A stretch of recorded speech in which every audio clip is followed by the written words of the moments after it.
Hi, welcome back to my channel. At the moment, I'm in Marsden.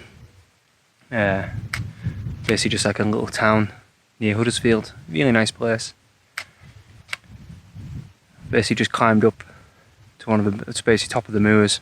I'm in the middle of obviously taking a few bracketed shots now.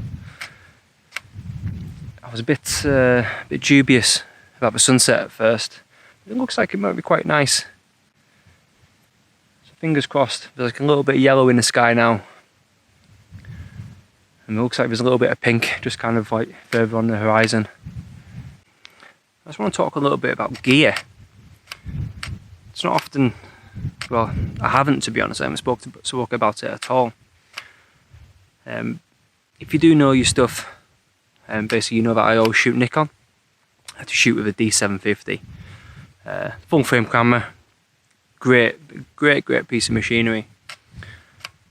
Normally shoot with a 16-35, so very wide. Great, very sharp for landscapes. And a lot of other people who I know who basically shoot with a kind of a similar setup. What's actually on here is a rented lens. It's a Sigma 20mm. It's one of the art series, so it's absolutely spot on, really sharp. The reason I want to talk about gear is how many people just get so tied up in what you've got, what you do with it. What's this? What can it do? What can't it do? To be honest, doesn't matter. Doesn't matter what you shoot with. You shoot the mobile phone. There's plenty of people who do absolutely incredible images with mobile phones. And the reason I've got my camera is basically because of how it handles colour and how it handles basically low light. That's the only reason. It's the only reason why I shoot full frame as well. Obviously, because I'm a landscape photographer, I do want that wider angle than what you normally get with a DX lens, a DX camera, which is basically the crop factor. Yeah, and so many people get caught up in what you're shooting, what you're doing, and it just doesn't matter.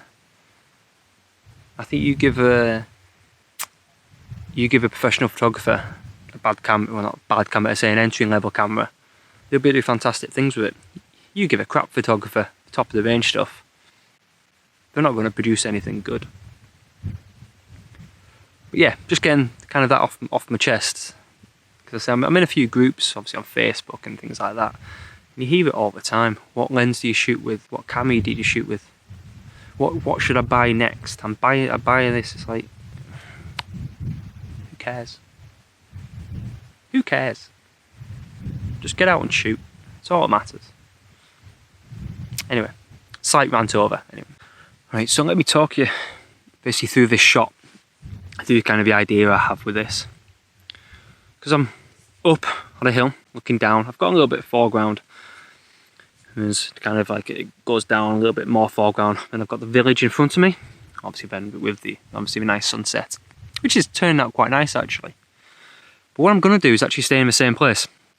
I'm not going to move. I'm going to wait until all the lights come on. Basically down in the village. Might be like another hour or something soon.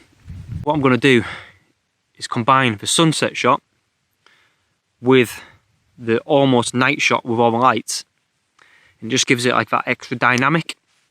I'll be completely honest, I'm not 100% with my composition.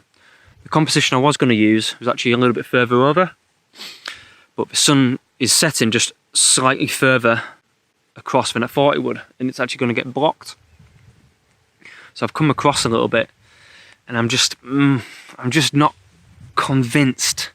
I just don't know if it quite works as a composition.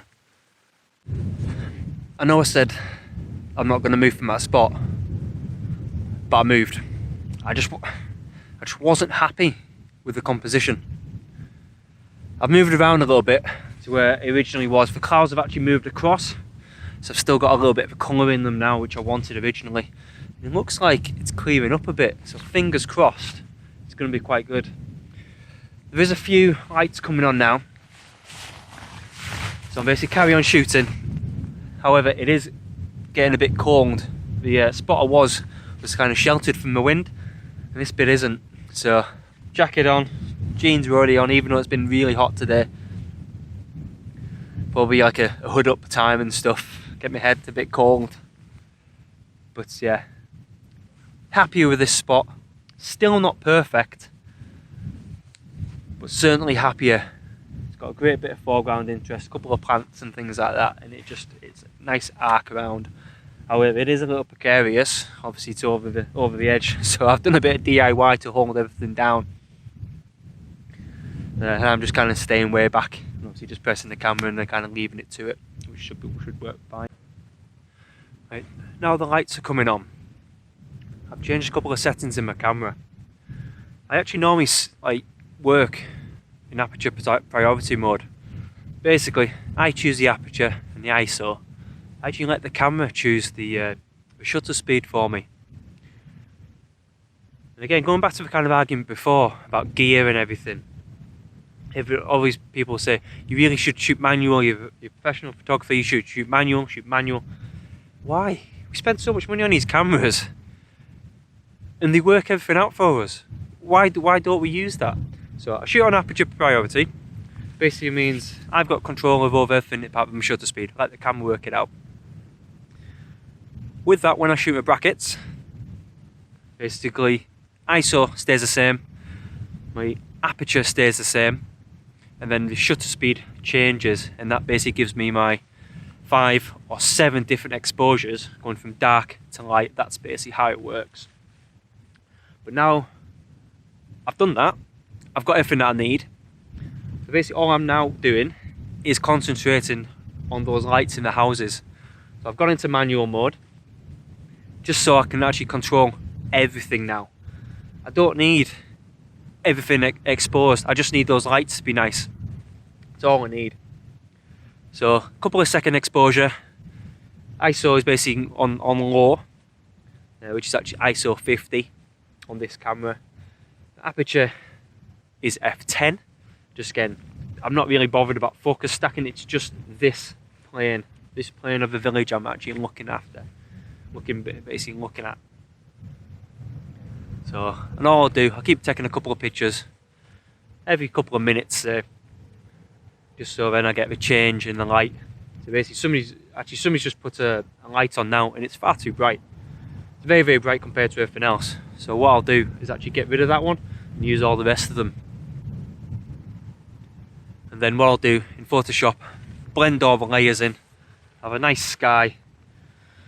Basically I'll have basically a layer of the village, probably a little bit early on. So that basically makes it a little bit brighter, and then I'll add the light to make it brighter still.